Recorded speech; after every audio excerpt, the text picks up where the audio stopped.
Hey, what's up? So today we're going to talk about goal setting and our strategy around goal setting. So in the last couple of videos, we talked about vision and what that means, and thinking about things in the long term and what you hope to kind of get out of any plan that you come up with or any progress that you hope to make. You know what the future looks like in terms of performance or recovery, whatever it may be.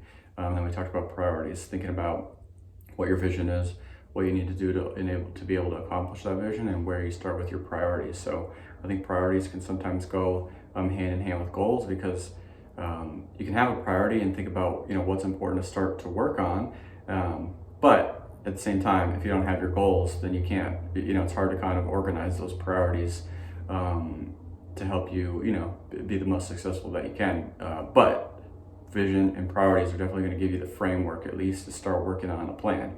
And the main underpinning of a good plan is goals. So what I want to start today with is talk about long-term goal setting. So like I talked about in the last video with in regards to vision, when we start to think about what the vision is, we want to kind of think about, all right, what am I going to hope to accomplish within this time frame I'm setting for myself, and how am I going to measure progress along the way, right? So in order to be able to measure progress and to come up with a plan to create progress, we need to have a goal. So we start with the long-term goal.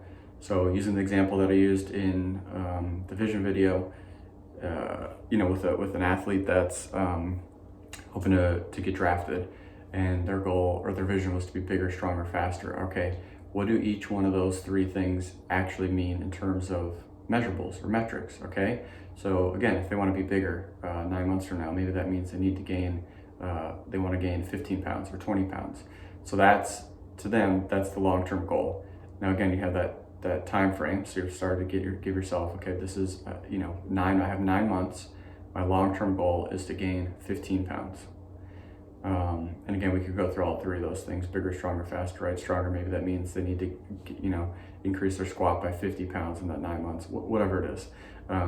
That's the long-term goal. That's a quantitative measurement. That's a measurable that you can say, okay, was I successful or was I not successful? This is how I measured my progress and was able to kind of determine whether or not I met my goal for myself, and whether or not that helped me achieve what my vision is for myself, right? So any good long-term goal should ideally be quantitative, meaning it's something that we can measure, something that we can put a number behind.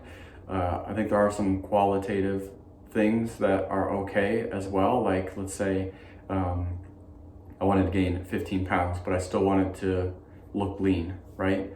Look lean is a qualitative measurement. There's ways that you can measure that, waist, hip circumference, BMI, which is another thing, but there's ways that you can measure, I guess, what lean is, but really lean, to you as the athlete is kind of it's a qualitative thing. It's something that you feel that you look like or that you achieved.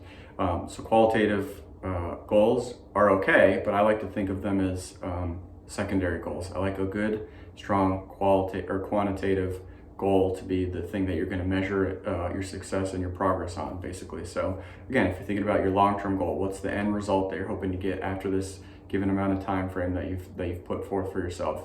So if it's 9 months, in 9 months I need to gain 15 pounds. All right, that's the long-term goal. You have 9 months to achieve this weight gain, or substitute your example in the place there. You have X amount of time to achieve this, right?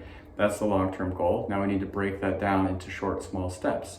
So that's what our short-term goals would be for. How do we realistically and obtainably work towards that long-term goal? Because you can't just say, all right, 9 months from now, I'm going to gain 15 pounds. Let's go, let's do it. And 9 months from now, who knows if it's a flip of a coin if you're going to be successful or not.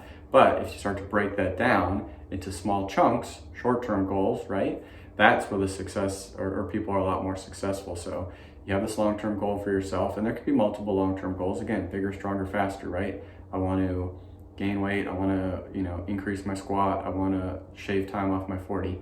Each one of those is a long-term goal. You can have multiple long-term goals. That's where then priorities come in. What's the first thing I need to do, or at least start to work on?